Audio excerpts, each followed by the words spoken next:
Bienvenidos al podcast Naticum es muy de abogados. El día de hoy nos acompaña el doctor Omar García Guante y su servidor, el maestro Michel Wavidor-Becker, socios fundadores del Centro de Estudios sobre Procesos Constitucionales, para platicar sobre el litigio estratégico constitucional instrumentado alrededor de los nombramientos del Tribunal Federal de Justicia Administrativa. Bienvenidos.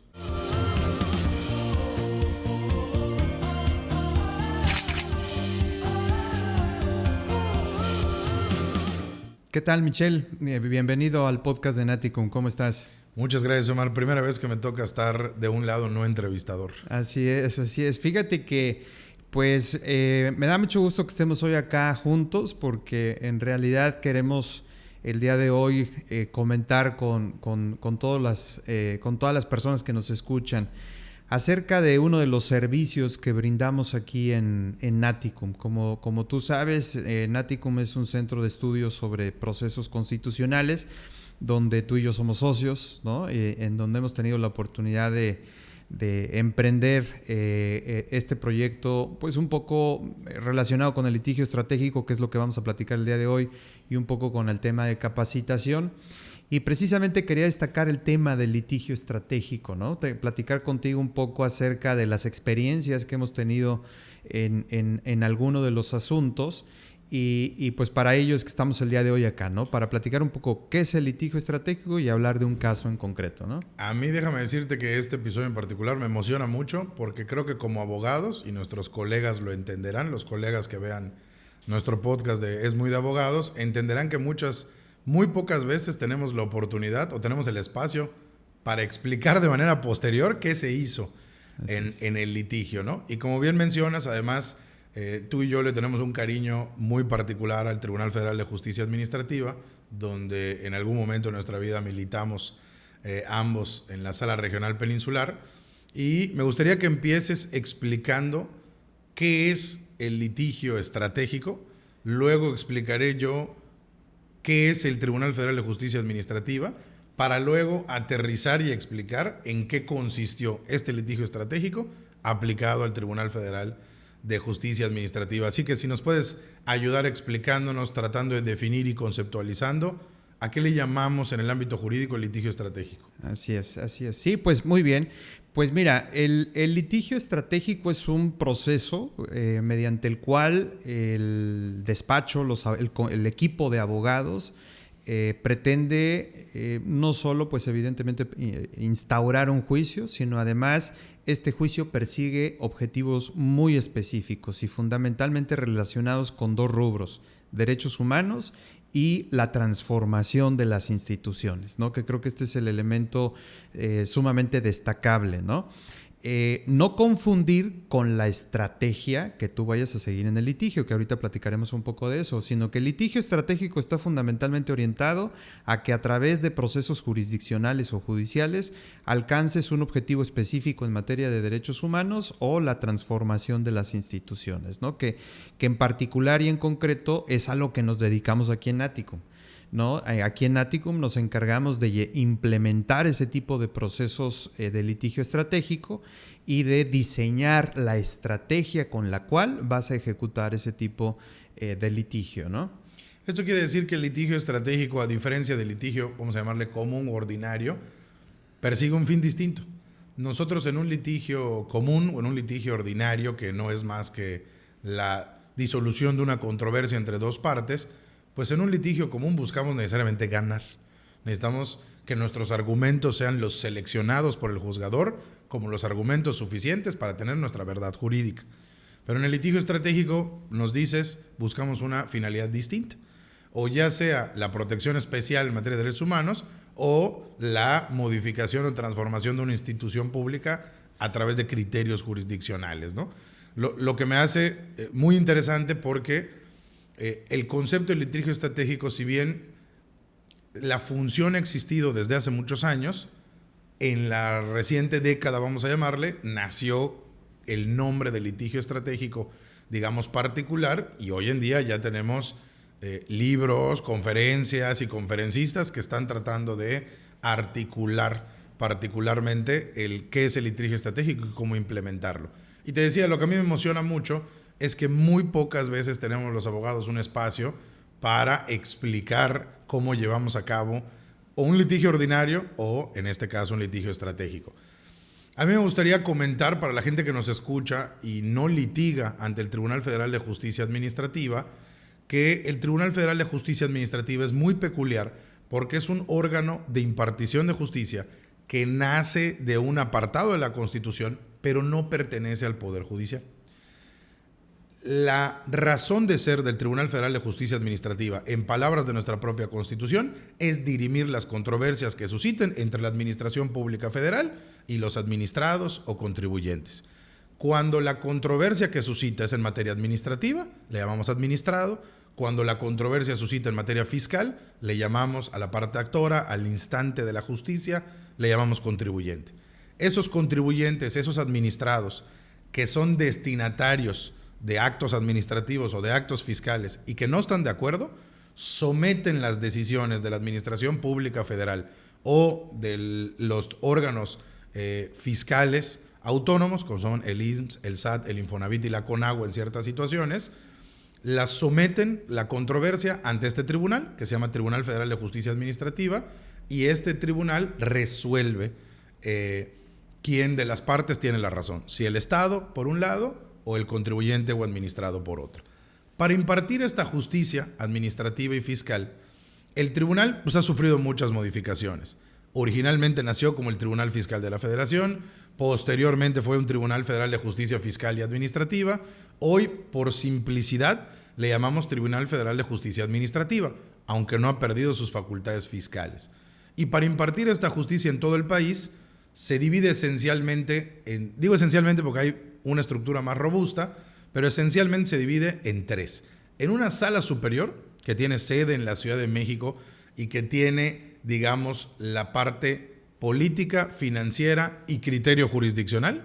Se divide además en la estructura más grande, que son sus salas regionales, que si bien no están divididas como el Poder Judicial, no son circuitos iguales al Poder Judicial, sí abarca la totalidad de la República, aunque no tiene una sala en cada entidad federativa, hay que decirlo. No hay una sala en cada estado de la República, pero sí hay una sala con jurisdicción en cada estado de la República, aunque físicamente no esté ahí.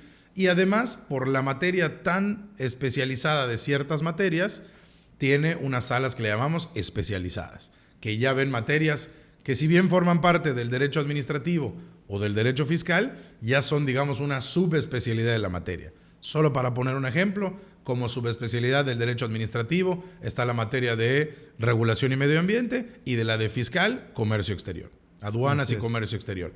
Entonces, este tribunal tiene una sala superior, salas regionales distribuidas en todo el país y salas especializadas que tienen una competencia nacional para resolver estos conflictos. A diferencia del Poder Judicial, aquí no tenemos ni jueces ni ministros. Todos los resolutores de las controversias tienen la categoría de magistrados, ya sea magistrado de sala superior, magistrado de sala regional o magistrado de sala especializada, pero todos están en el mismo plano de ser magistrados. Y como no pertenece al Poder Judicial, no tiene un consejo de la judicatura que lo administre, la misma sala superior tiene un órgano de administración que es la Junta de Gobierno, que digamos toma las decisiones administrativas de si aperturamos o no una sala, si subimos o bajamos este sueldo, si una sala requiere más personal o menos personal. Adscripciones de magistrados. Adscribir al magistrado, este magistrado lo mandamos aquí hace falta otra persona, lo nombramos por allá. Es decir, tiene este órgano administrativo. Y este sistema, que déjenme decirlo, no lo digo porque hayamos pertenecido nosotros a esa institución, pero es un órgano que funciona bien. Es un órgano autónomo que resuelve las controversias y que además hasta hace poco lo hacía en unos plazos muy razonables comparado con otras instituciones de impartición de justicia. Pero toda esta operación se vio un poco en crisis por una, digamos, falta de atención por parte del Ejecutivo Federal para renovar o ratificar al personal que opera. Es decir, estos magistrados tienen un procedimiento de selección distinto al del Poder Judicial que requieren de la intervención directa del Ejecutivo para nombrarlos y del Legislativo para aprobarlos, para aprobar estos nombramientos. Una vez que han sido propuestos por el Ejecutivo y aprobados por el Legislativo, ahora sí de forma autónoma, la Junta de Gobierno, la Sala Superior, decide distribuir su recurso financiero, su recurso humano. Que habría que decir aquí que este mecanismo de nombramiento, como tú lo acabas de indicar, en donde el Poder Ejecutivo designa y el Senado ratifica, no significa que el tribunal esté subordinado al presidente de la República, que hay que reiterarlo, ¿no? Porque muchas veces hay esa confusión. Es que el tribunal administrativo en materia federal depende de la administración pública o incluso depende del presidente. No, la Constitución le brinda completa y absoluta autonomía y únicamente estos dos órganos, el presidente y el Poder Ejecutivo y el Legislativo, por lo que hace al Senado, intervienen en el sistema de designación, ¿no? De designación y ratificación de magistrados. Habría que apuntalar que, como lo hemos dicho en anteriores ocasiones, este tribunal, si bien es autónomo, es constitucionalmente autónomo, tiene que coexistir en un sistema jurídico mexicano. Claro. Y por lo tanto, como todo sistema, tiene jugadores y tiene participantes. No le resta autonomía o no mancha su autonomía que el Ejecutivo haga los nombramientos y tampoco le resta autonomía, como los demás órganos constitucionalmente autónomos, que el Legislativo los dote de un presupuesto para operar, ¿no? Así es. Es decir, al final del día, si bien es autónomo, no está solitario. Es parte de un sistema jurídico mexicano con una función en particular y que requerirá siempre de la intervención o requerirá siempre de la participación de otros autores, que en este caso son el Poder Ejecutivo, a través de los nombramientos, y el Legislativo, a través de aprobar esos nombramientos y de aprobar el presupuesto con el que va a operar el propio tribunal, ¿no? Así es, y yo sumaría que adicionalmente a esto, sus decisiones como tribunal administrativo son revisables en el Poder Judicial, ¿no? Ya sea por la vía del amparo directo, que es lo normal, que sus sentencias lleguen en amparo directo, o por algún tipo de acto intraprocesal que pudiera ser impugnado en amparo indirecto, ¿no? Pero yo creo que es muy importante lo que señalas. Es un órgano que está en constante revisión. Eso también hay que destacarlo, ¿no? El hecho de que sea autónomo y de que tenga esta autonomía para dictar sus fallos no quiere decir que no tenga un contrapeso. Claro que el Poder Judicial lo revisa. Y adicionalmente habría que decir que se somete a los procesos de auditoría pública gubernamental que implementa la Auditoría Superior de la Federación, ¿no? Claro, tiene procesos y controles internos para revisar. Digo, tú y yo nos ha tocado estar ahí, nos ha tocado ver cómo los órganos internos de revisión que tiene cumplen su trabajo. Todas estas salas son auditadas presupuestalmente para ver el adecuado ejercicio de los recursos. La función jurisdiccional de los magistrados y secretarios de acuerdo está siendo revisada por sus propios colegas. Y claro, las sentencias que emite el tribunal son, en su gran mayoría, sometidas a un test, son revisadas, son supervisadas por el Poder Judicial de la Federación, claro, a través del amparo directo, si es el contribuyente o administrado quien insta al Poder Judicial, o a través de la revisión fiscal, si es la autoridad.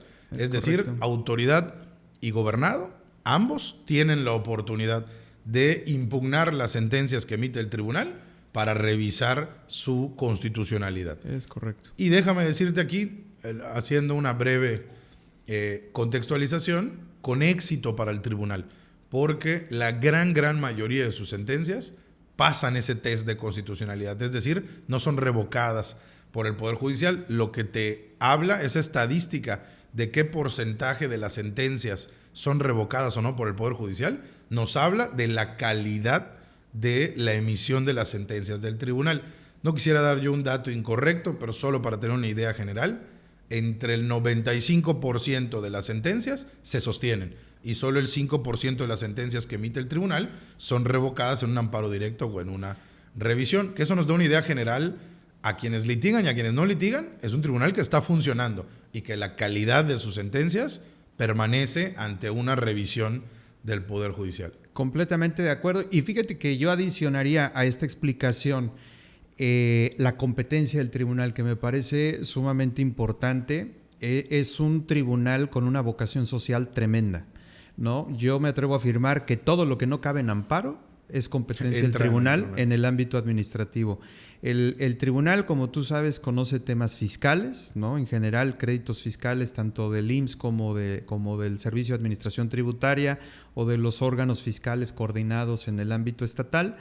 Bien, y pareciera que esa es la competencia que de origen le dio sustento y fundamento al Tribunal Fiscal de la Federación, ¿no? Pero hoy su competencia es mucho más amplia. Conoce de cuestiones relacionadas con las pensiones del ISSSTE, con las pensiones relacionadas del ISFAM, con cualquier cantidad de actos administrativos que puedan emitirse dentro de la Administración Pública Federal en materia de medio ambiente, en materia de regulación.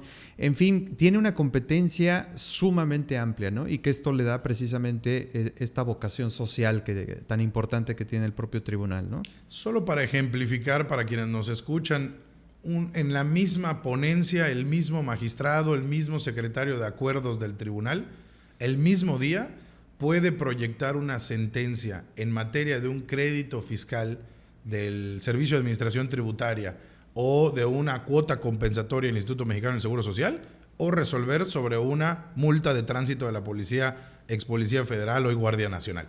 O sea, la competencia es tan grande que le toca ver desde un acto que es una boleta en una sola hoja de la Guardia Nacional o un crédito fiscal del Servicio de Administración Tributaria que tiene un expediente administrativo de más de 2,000 hojas. El mismo magistrado del tribunal tiene que resolver las dos cosas, desde el acto administrativo pequeño hasta el crédito fiscal de varios tomos, ¿no? Entonces, la competencia es muy, muy grande. La cantidad de leyes, reglamentos, misceláneas y disposiciones normativas que debe conocer el juzgador que trabaja en el Tribunal Federal de Justicia Administrativa es enorme. A diferencia, y solo estoy haciendo la comparación para dimensionar, no para calificar, pero a diferencia de un juzgado familiar donde el cúmulo normativo pueden ser 10 o 15 normas desde la Constitución hasta un reglamento, en el Tribunal Federal de Justicia Administrativa, si tú sumas toda la competencia entre Constitución, leyes, reglamentos y misceláneas u otras disposiciones administrativas de carácter general que deben de conocer, hay más de 140 disposiciones normativas. Es correcto. Esto hace que la competencia del tribunal sea amplia y, como tú bien lo mencionas, social, porque trastoca desde la pensión de una persona que milita en el ejército hasta la multa que nos ponen en carretera, la licitación pública de una secretaría o incluso en algún momento de su historia un corte de luz. Lo veíamos ahí, ¿no? Esto nos habla de la amplitud que tiene el tribunal, por lo cual es un tribunal muy relevante para la vida jurídica de los mexicanos. Y precisamente en ese punto, que en esta competencia tan amplia que explicas, es por ello sumamente relevante que el Ejecutivo Federal, cuando procede a la designación de los magistrados, pues verifique que quienes aspiran a este cargo tengan el nivel de especialidad para cubrir conocimientos suficientes para poder resolver en todos estos asuntos. Porque, como tú bien lo acabas de expresar, es una competencia que te obliga a conocer de distintos rubros, si bien es cierto todos en el ámbito administrativo o fiscal, pero la realidad es que pues suelen ser técnicos especializados, ¿no? Y si eso se le exige a las magistradas, a los magistrados, pues evidentemente también se replica para las secretarias, para los secretarios que trabajan dentro del tribunal, ¿no? Y en general para todos los cargos jurisdiccionales, que no son tantos. Y uno pensaría, Omar, oye, pues tenemos este tribunal que resuelve primero a nivel nacional, de península a península. Es el mismo tribunal que va a resolver. A través de distintas salas regionales se administra, tiene una administración jurisdiccional peculiar que ha sido circunstancial. Es un tribunal que ha crecido, que ha ido abriendo y aperturando salas, que ha hecho esfuerzos importantes por tener un personal profesionalizado que resuelva y atienda desde la frontera norte hasta la frontera sur de nuestro país toda la competencia administrativa y toda la competencia fiscal. Y uno pensaría que entonces debe ser un tribunal que debe de estar, como dirían los mecánicos, al punto. Debería estar perfectamente afinado si fuera un instrumento musical, listo para dirimir estas controversias en el momento en que se inste su maquinaria jurisdiccional. Y nos topamos con que este sistema de administración de justicia entró en crisis. entró en crisis por la falta de nombramientos de su personal. Y aquí me gustaría apuntalar, solo pasan por este procedimiento de nombramientos los magistrados. El resto del personal, sea personal jurisdiccional o personal auxiliar o personal administrativo, no pasa por esta selección que intervienen 2 de los 3 poderes: los nombramientos propuestos por el Ejecutivo y las aprobaciones por el Legislativo. Donde está la crisis es que este tribunal en algún punto dejó de ser operante, dejó de ser operativo porque le faltaban magistrados para operar. Empezaron estos nombramientos, tienen una vigencia, y estas vigencias empezaron a fenecer, empezaron a pasar el plazo que decía el nombramiento, y pues venía una inestabilidad, una inseguridad de si los funcionarios jurisdiccionales continuaban o no en el cargo, si seguían o no haciendo la función jurisdiccional, y si no lo iban a hacer ellos, ¿quién?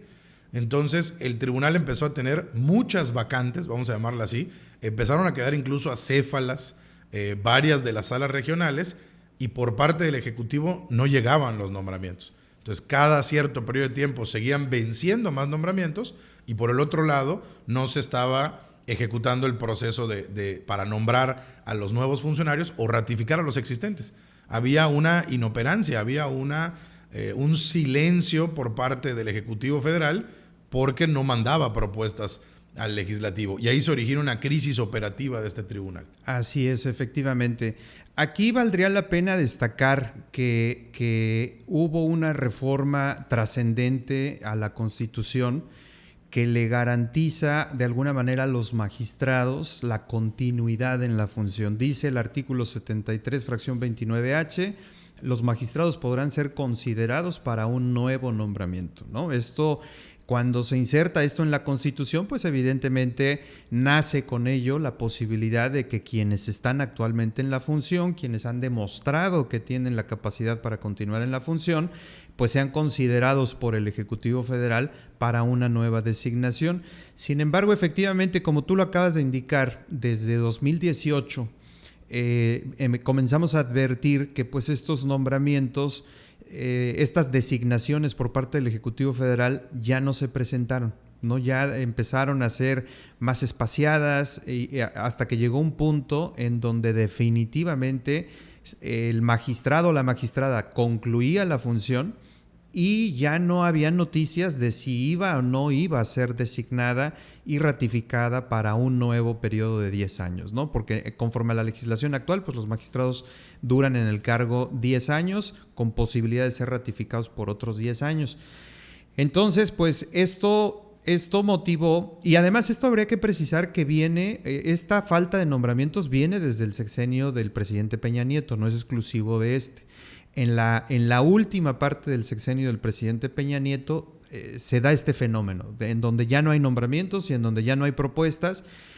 En aquel momento se pensó, bueno, es entendible, el presidente Peña Nieto está concluyendo su periodo y está permitiendo que el nuevo titular del Ejecutivo, pues ya él decida si designa o no a magistrados dentro del tribunal. Y eso generó que pues empezaran a generar vacantes dentro del tribunal, ¿no? Motivó que existieran vacantes que en un principio, en 2018, pues evidentemente no preocupaban, pero que con el paso del tiempo, al día de hoy, podríamos hablar de que se ha convertido en un problema, una crisis institucional muy seria dentro del tribunal, ¿no? Y con las repercusiones que eso conlleva. Si tenemos un tribunal debilitado en sus nombramientos, sin los funcionarios públicos con la tranquilidad y la seguridad jurídica preparados para realizar la función, entonces tenemos procesos jurisdiccionales más lentos, resoluciones tardadas, deficiencia en la calidad de las sentencias, y eso se refleja al final del día en una falta de justicia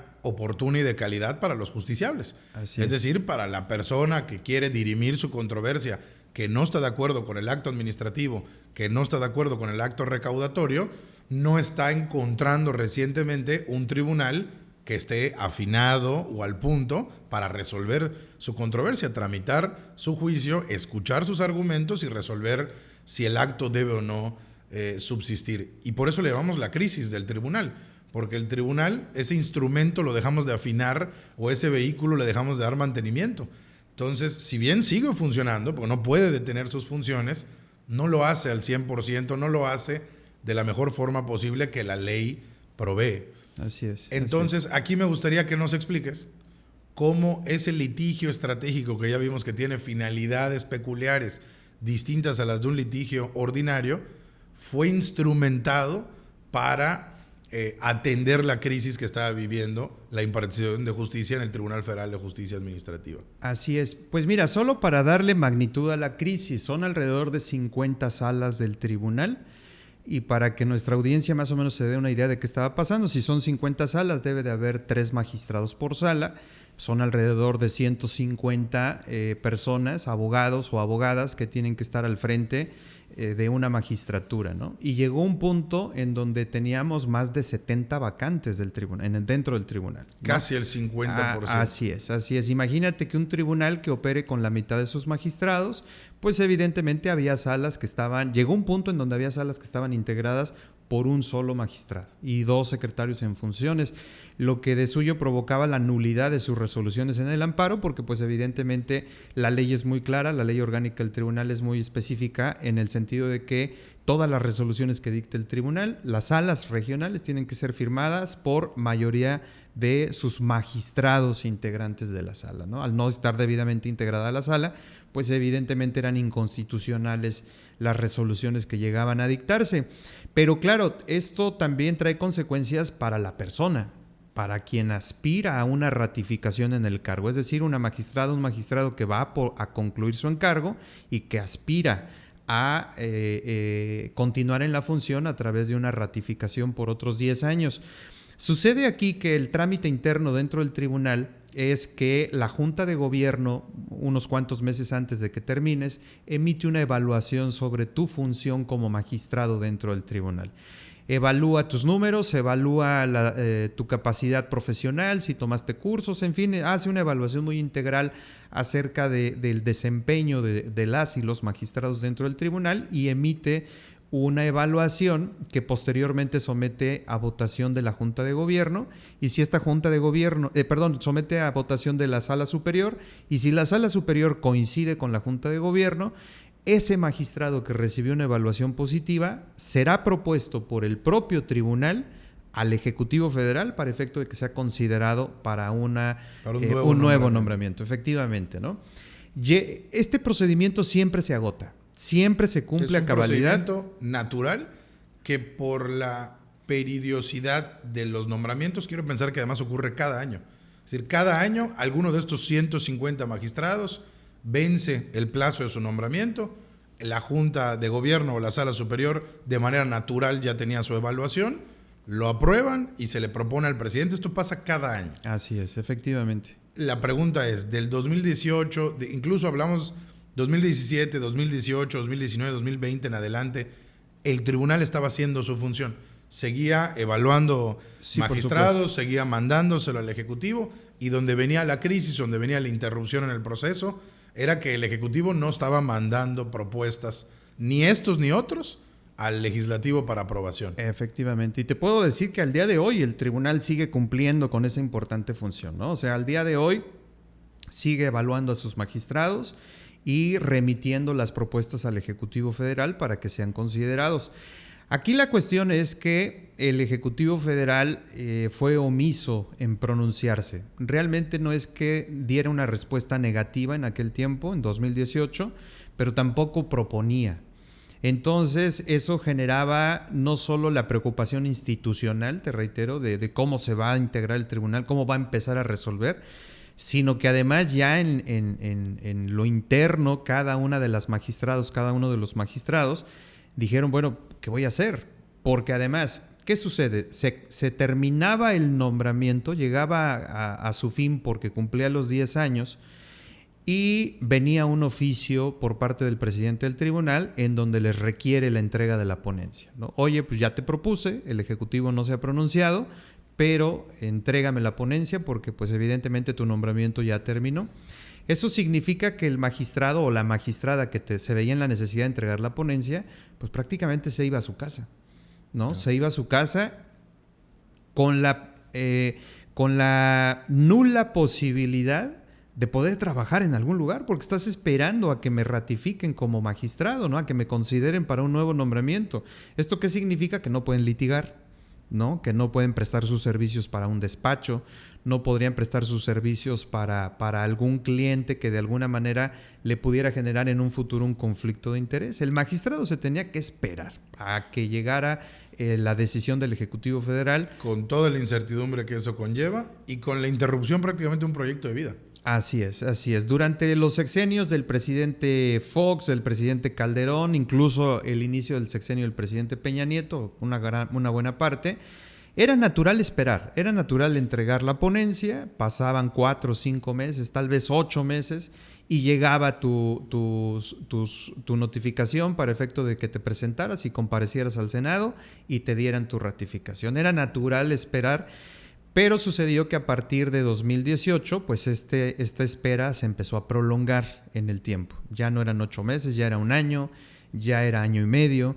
Y eso motivó que algunos de los magistrados que comenzaron a terminar en 2018 se acercaran aquí a Naticum y solicitaran nuestros servicios para diseñar un litigio que pudiera permitirles a ellos continuar en la función hasta que el presidente de la República se pronunciara sobre su designación. Si iban a ser considerados o no para un nuevo periodo. Así es, y su ratificación, efectivamente.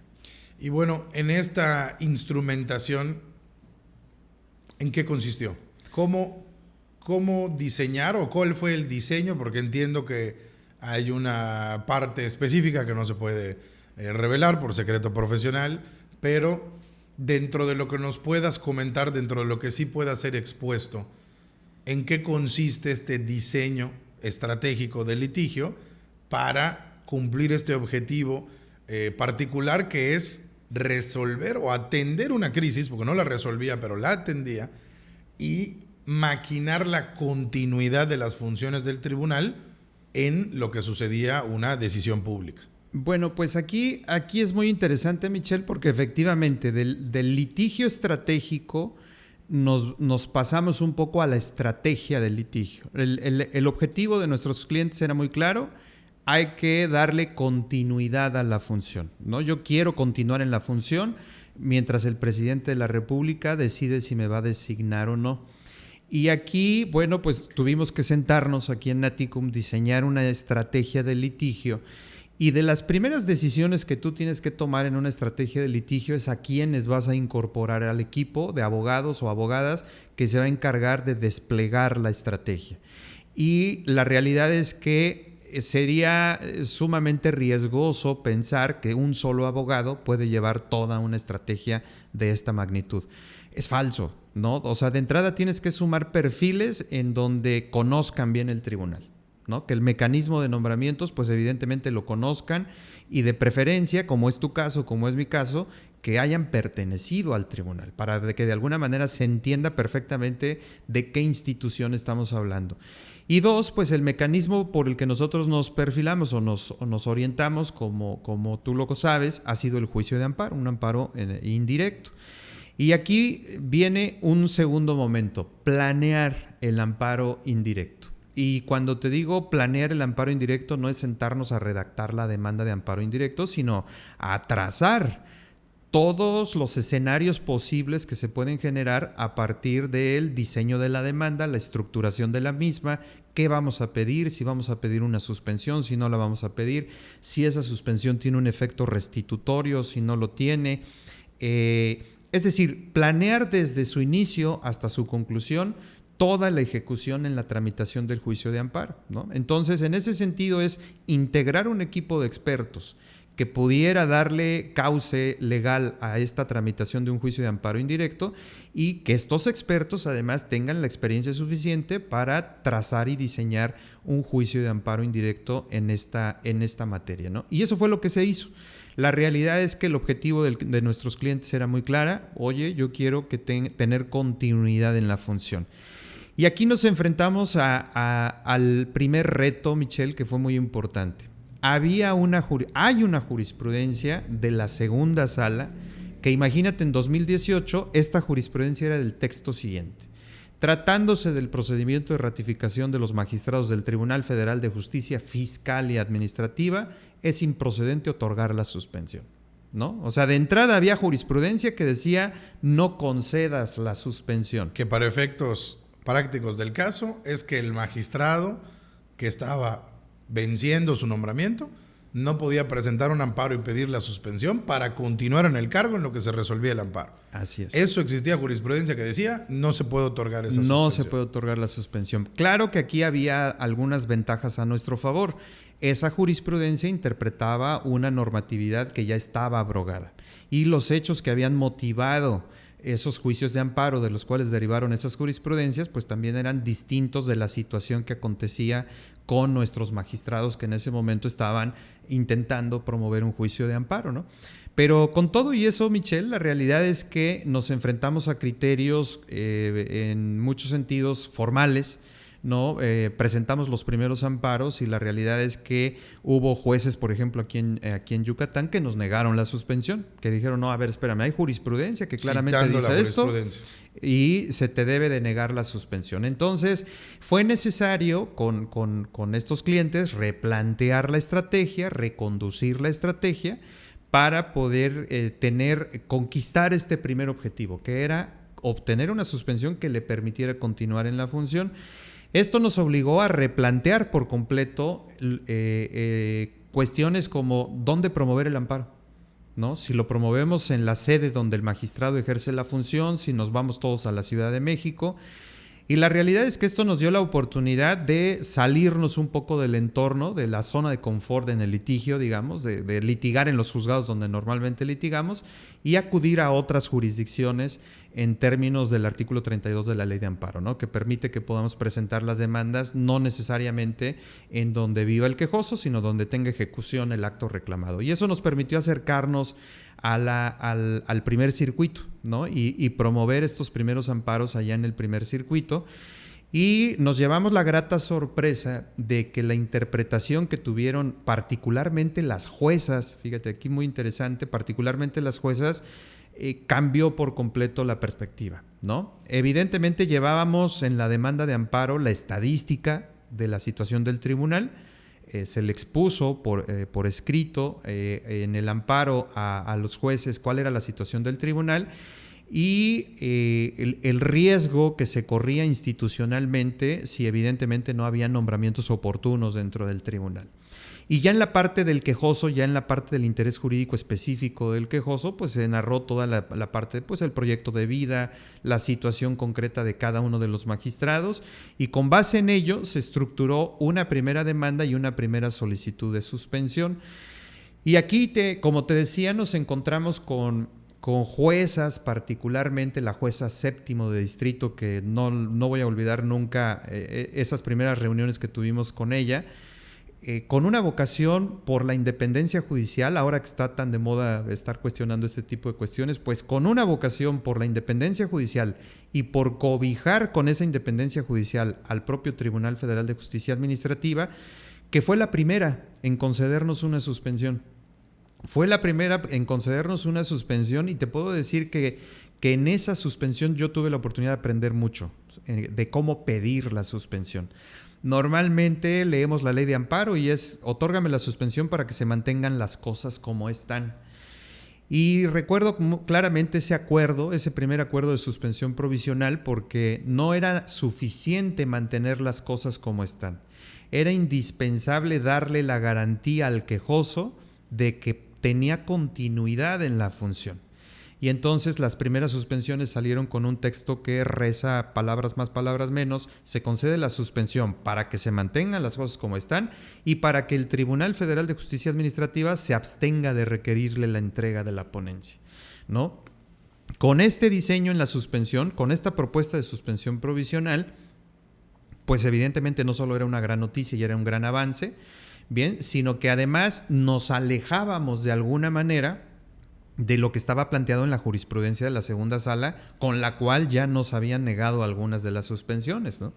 Entonces, pues evidentemente aquí comienza la estrategia real de este litigio frente al Poder Judicial, ¿no? Porque nos da la oportunidad de esa solicitud de suspensión replicarla en otros circuitos. Y eso fue lo que fue más interesante, ¿no? ¿Por qué replicarla en otros circuitos? Porque hubo magistrados que concluyeron pues en Veracruz, concluyeron en Michoacán, concluyeron en Jalisco, concluyeron en Baja California, en fin, prácticamente en todo el país. Y esto nos dio la oportunidad, pues evidentemente, de impulsar el criterio en el territorio nacional, en los distintos circuitos. No quiere decir que nos concedieron las suspensiones en todos, ¿no? La realidad es que tuvimos que llegar a la Corte. ¿Por qué? Porque evidentemente la autoridad, al observar que se otorgó la suspensión, pues la autoridad promovió los recursos correspondientes. Y es que aquí es donde podemos otra vez aterrizar un poco la teoría. La autoridad reconoció o sintió que se estaba modificando la forma tradicional de operar en este tribunal o del funcionamiento de la institución pública a través de resoluciones judiciales, que es, como veíamos, la finalidad específica del litigio estratégico. La autoridad, confiada en que existía criterio jurisprudencial que avalaba la forma en la que estaba funcionando actualmente el sistema de nombramientos del tribunal, pues estaba empezando a ver modificado, y el hecho de haberlo alejado del centro o dispersado en todo el país es que empiezan a haber criterios en los distintos circuitos de la República donde dicen, pues entonces debe continuar el magistrado en su encargo, que es lo que quiero pensar que ya empezó a generar alguna fricción jurídica, porque estás modificando la forma en la que tradicionalmente había funcionado esa institución, en particular en sus nombramientos, ¿no? Así es, efectivamente. Esa autoridad empieza a promover los recursos, y los recursos tienen como destino la Suprema Corte de Justicia. Así es, comienzan a promover en principio recursos de queja contra la suspensión provisional, que normalmente los colegiados ahí confirmaban la suspensión. Después venía el recurso de revisión en contra de la suspensión definitiva. Y es ahí en donde dos recursos particularmente, uno de una magistrada que está con nosotros, que es clienta de aquí de Naticum, y un magistrado que estaba con otro colega, esos dos asuntos llegan a la segunda sala.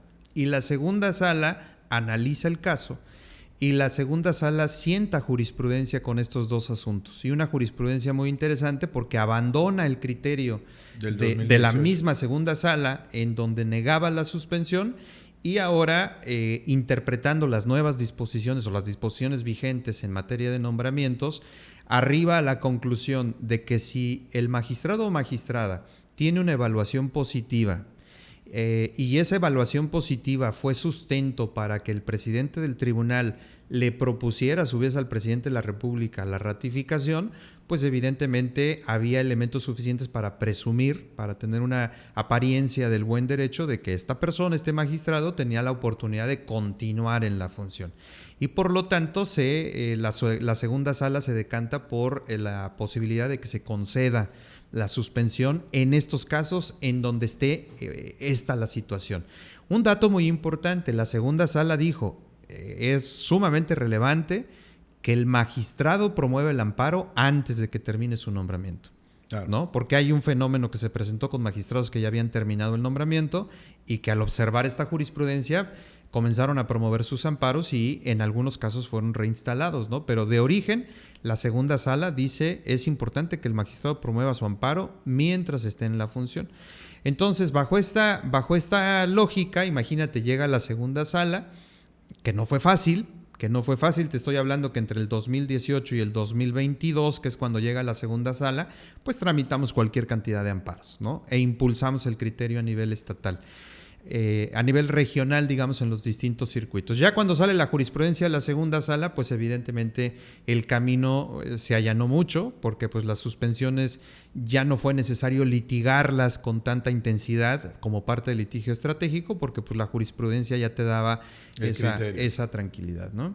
Así es. Excelente. Y digo, aquí, independientemente del despliegue de recursos humanos para hacer un litigio prácticamente a nivel nacional en los distintos circuitos del Poder Judicial e impulsar primero las suspensiones provisionales, después las suspensiones definitivas y después el litigio ante la segunda sala de la Corte para que logre abandonar el criterio que estaba vigente hasta el 2018 y se logre este nuevo criterio, esta nueva jurisprudencia vía contradicción, donde ya se tienen que cumplir estos requisitos de la apariencia y el buen derecho, de que esté en su cargo todavía el magistrado, donde tenga una evaluación positiva y donde esa evaluación haya llevado a su propia sala superior del tribunal a incluso proponerlo para un nuevo periodo al Ejecutivo Federal. Una vez que ya se logra cocinar esto, que en sí mismo pues ya es una modificación a la forma tradicional de cómo se estructuraban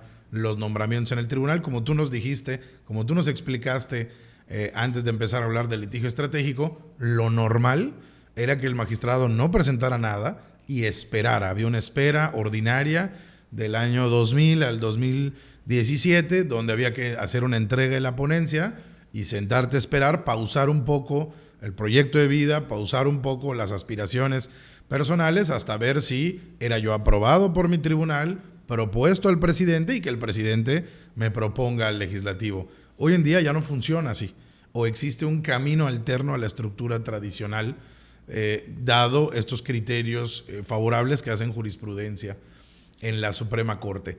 Después de esto, ¿qué sigue dentro de este litigio estratégico? Muy bien, bueno, pues ya que se obtiene de alguna manera esta resolución o estas dos resoluciones en la segunda sala, pues viene el fondo, ¿no? Ahora hay que resolver el fondo. Y ahí ha sido muy interesante, Michelle, porque hemos tenido resoluciones que conceden el amparo de una manera amplia y con una protección sumamente exhaustiva en beneficio de las magistradas y de los magistrados. Pero también hemos tenido resoluciones en un sentido negativo, resoluciones que niegan el amparo, ¿no? Y fundamentalmente, pues esto nos ha obligado a reconducir, a replantear parte de la estrategia. Y como no podía ser de otra manera, el fondo también llegó a la segunda sala, el fondo también llegó a la Suprema Corte.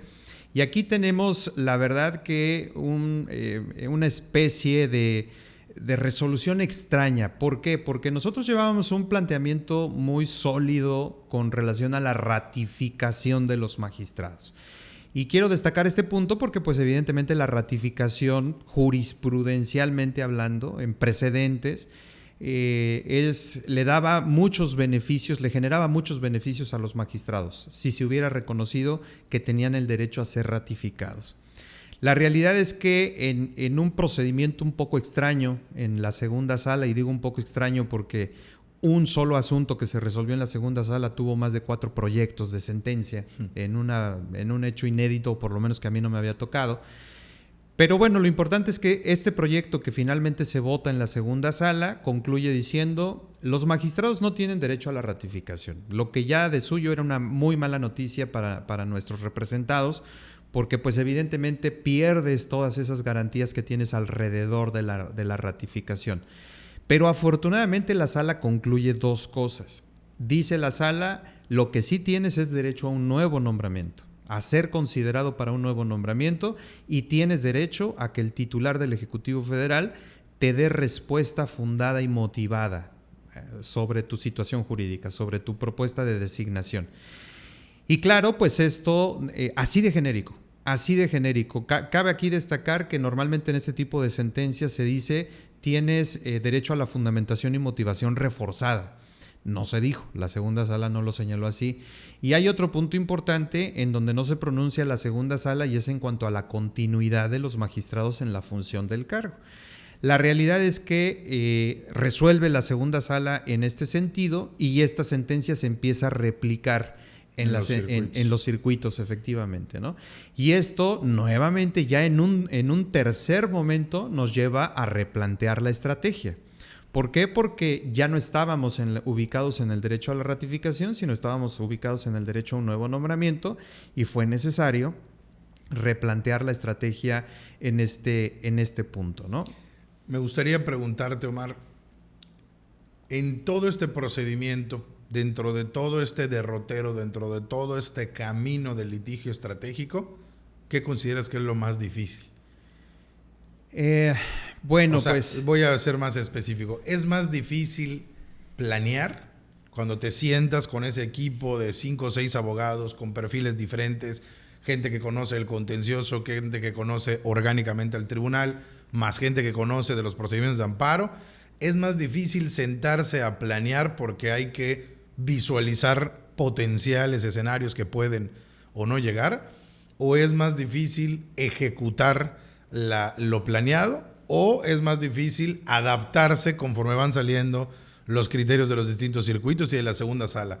¿Qué es más? ¿Cuál es el reto más grande que se tiene? ¿Planear desde el inicio, ejecutar lo planeado o adaptarse conforme van saliendo los criterios? Creo que esto último que acabas de señalar, Michelle, el tener la capacidad de reacción, porque te pueden llegar noticias negativas para alguno de tus clientes, y como tienes a otro grupo de clientes que se ubican en la misma situación, pues esa mala noticia se te puede replicar inmediatamente en el resto de los asuntos. Entonces es importante reaccionar inmediatamente, contener la situación jurídica acontecida en el asunto para evitar que se te impregne en el resto de los asuntos, ¿no? Porque en las primeras 2 etapas que mencionas, en el diseño, que es fundamentalmente donde yo intervengo y donde a mí me apasiona realmente trabajar, en el diseño de la planeación o en la planeación del litigio estratégico intervengo yo. Y yo soy el encargado, como tú sabes, de reunir al equipo, de definir quiénes son los que van a intervenir, pero yo no redacto la demanda, yo no me encargo del trámite del juicio. Hay un grupo de abogados a los que yo les digo, yo soy el director técnico y ustedes son como el equipo de fútbol, ¿no? Y yo me encargo de dirigir al equipo de fútbol, coordinarlo. Pero claro, dentro de ese equipo de abogados o abogadas tiene que haber un capitán, tiene que haber un coordinador dentro del litigio estratégico. Y ese coordinador se encarga de tener reuniones conmigo periódicas para decirme, oye, nos falta reforzar X argumento, en tal circuito nos están resolviendo en tal sentido, es necesario implementar o reconducir o incluso replantear por completo nuestras demandas de amparo. Bien, ¿por qué? Porque ellos están viviendo el proceso por dentro, ellos están llevando el proceso por dentro, ¿no? Ellos están en la etapa de ejecución. Efectivamente. Y hay otro punto donde yo intervengo que es en el litigio presencial. En el litigio que hacemos cuando vamos a los juzgados, cuando vamos a los tribunales colegiados o incluso a la corte para tener un intercambio de ideas o un intercambio de posicionamientos con la autoridad judicial en este caso, ¿no? Entonces, en esa parte yo intervengo y lo que yo siempre les he dicho a mis abogados, a las abogadas es disfrútenlo. O sea, todo ese proceso hay que vivirlo intensamente y hay que disfrutarlo. Porque realmente cuando llegan buenas noticias, pues evidentemente todos estamos felices, ¿no? O sea, todos estamos contentos y qué bueno que se concedieron suspensiones y amparos y etcétera. Pero cuando vienen noticias negativas, te reitero, tienes que tener esa capacidad para reaccionar inmediatamente. No permitir que esa sentencia se te vaya a replicar en otros de tus asuntos, ¿no? Y entonces el equipo se reúne, replantea la estrategia y continuamos con el litigio tal y como se va diseñando, como se va planteando conforme va transcurriendo, ¿no? Me gustaría igual que nos compartas, en mi óptica, el aprendizaje que te puede dejar un litigio estratégico es enorme y es muy superior a lo que te dejaría un litigio, digamos, ordinario, cuya única finalidad es tratar de ganar. Porque en muchas ocasiones, como no tiene finalidades distintas a que me den la razón jurídica, pues si no se obtiene la razón jurídica, el aprendizaje, pues a lo mejor es meramente procesal. Pero aquí el aprendizaje es enorme, porque al haber una etapa de diseño, al haber una etapa de instrumentación, al haber una etapa de ejecución, en especial en este litigio, pues fue una instrumentación, una ejecución enorme. En muchos circuitos, en muchos estados, en la Ciudad de México, en la Suprema Corte, con muchos recursos, con quejas, con revisiones. Es decir, fue un litigio multiinstancial que te permite tener un aprendizaje general del Poder Judicial y particular de cómo van resolviendo cada uno de los circuitos, qué criterios, incluso lo que nosotros le llamamos ya más de expertise, es algo que no está en la ley, solo se aprende si estamos con una presencia en los juzgados. ¿Qué juez es líder en cada circuito? Que toma el asunto, resuelve primero y los demás solo le replican. Todo ese aprendizaje es muy superior a un litigio ordinario, es más o menos igual. Es decir, ¿qué te deja al final cuando tienes que ir sumando y haciéndolos? Me dejó todo esto positivo y todo esto negativo. ¿Qué nos encontramos en ese checklist de aprendizaje después de un litigio estratégico instrumentado a nivel nacional como el que se vivió en este caso en particular? Pues mira, el aprendizaje es enorme, enorme, ¿no? Porque de entrada impulsar asuntos para cambiar la jurisprudencia y lograrlo, ¿no? Porque te decía, existía esta jurisprudencia que negaba la suspensión y logramos que se impulsara un nuevo criterio en la Corte, pues eso de suyo para quienes litigamos constitucional, pues es una gran noticia, ¿no? Nos sentimos sumamente contentos Eso es una victoria dentro del litigio. Así es, porque además en el litigio estratégico vas conquistando pequeños espacios, ¿no? No es que, a diferencia del litigio ordinario donde o ganas o pierdes, en el litigio estratégico conquistas pequeñas batallas, vas ganando pequeñas batallas que sumadas en su conjunto transforman las instituciones, garantizan los derechos humanos en este caso de magistradas o magistrados, y vas construyendo y vas llevando de manera sólida una defensa en beneficio no solo de tu cliente quejosa o quejoso, sino de una institución realmente, ¿no? Estás intentando transformar las instituciones. Pero de las cosas más valiosas, yo como tú bien indicas, habría necesidad de hacer un checklist, porque hay muchas. El impulso de criterios jurisdiccionales a nivel de la Corte o incluso a nivel de circuito, que eso también suele ser sumamente interesante. Pero quisiera compartir contigo un momento muy especial para mí de todo este litigio. Yo lo que normalmente recomiendo es que el magistrado quejoso, el que se está viendo en el problema de no ser ratificado, me acompañe para tener un litigio, una reunión, una audiencia con el juez de distrito, con la jueza de distrito o con los magistrados del Tribunal Colegiado de Circuito que en ese momento vayan a resolver alguno de nuestros asuntos.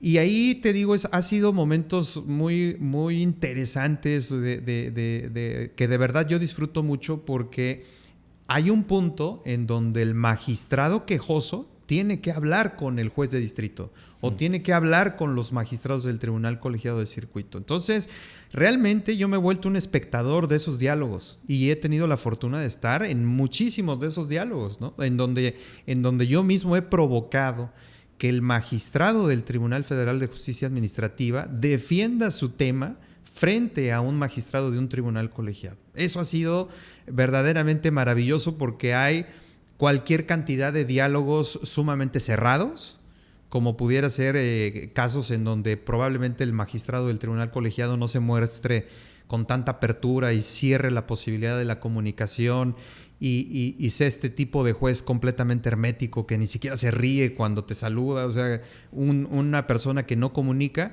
o puede ser todo lo contrario, ¿no? Una persona que se muestra sensible ante la situación de un colega juzgador y que está procurando escucharlo, pues para ver en la medida de lo posible reflejar esas inquietudes en el proyecto de sentencia que vaya a plasmar. Hemos recorrido en ese sentido el país entero, reconociendo y teniendo este tipo de reuniones, y esas reuniones para mí han sido maravillosas. Ha llegado un punto en donde yo me he sentado así como en este sillón a escuchar.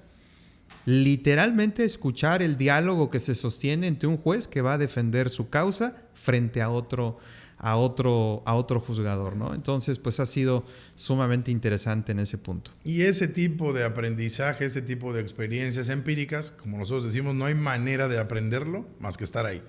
Que estar instrumentando un litigio estratégico que tiene causas y fines específicos, y en este caso en particular, que fue una instancia pues a nivel nacional, ¿no? Así es. Y hemos sido muy afortunados, Michelle, y en ese punto yo quisiera agradecer la confianza de nuestros clientes. La realidad es que nos han dado toda la confianza para representarlos, han confiado en nosotros cuando les decimos vamos, acompáñame, es necesario que tú también platiques con el juzgador, y ha sido una grata experiencia, ¿no? Sí, ahí sí, la confianza que, como tú bien dices, es lo primero que hay que agradecer, porque sin eso no hubiera sido posible, porque fue confianza en la estrategia, en la instrumentación, en la ejecución porque nos acompañaron físicamente a los alegatos, a las audiencias y sobre todo pues en el criterio, en lo que se fue logrando, ¿no?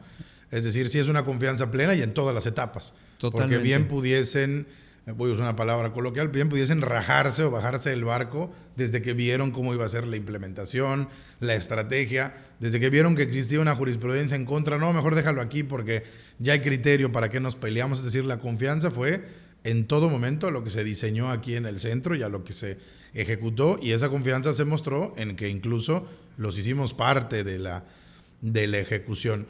Para finalizar y para cerrar, Omar, ¿qué futuro le ves a la operatividad del tribunal? ¿Qué futuro le ves a esta justicia administrativa y fiscal que tenemos? Sabemos que hoy en día, cuando estamos emitiendo este podcast, pues sabemos que la independencia judicial, pero del poder judicial, es la que está, digamos, hoy sobre la mesa. Hoy este tribunal ya tuvo una serie de nombramientos, poco a poco se va a ir nutriendo de los funcionarios que necesita para estar completo en su operación, pero estará sobre la mesa en poco tiempo una reforma al Tribunal Federal de Justicia Administrativa, estará sobre la mesa una reforma totalmente estructural de incluso elección popular de magistrados del tribunal. ¿No lo ves así y crees que este va a continuar como está? ¿Qué le espera a este tribunal viendo lo que hay en sus, digamos, en sus vecinos del Poder Judicial? Pues mira, yo creo que con el tema de la reforma judicial queda muy claro que hay la intención de transformar el sistema de justicia, ¿no? Más allá de si estamos de acuerdo o no con los mecanismos que están diseñándose para el Poder Judicial, lo que es una realidad es que se pretende la transformación del sistema de administración de justicia en México. Si llega a consolidarse la reforma judicial al Poder Judicial de la Federación, se tiene que replicar en el Tribunal Federal de Justicia Administrativa.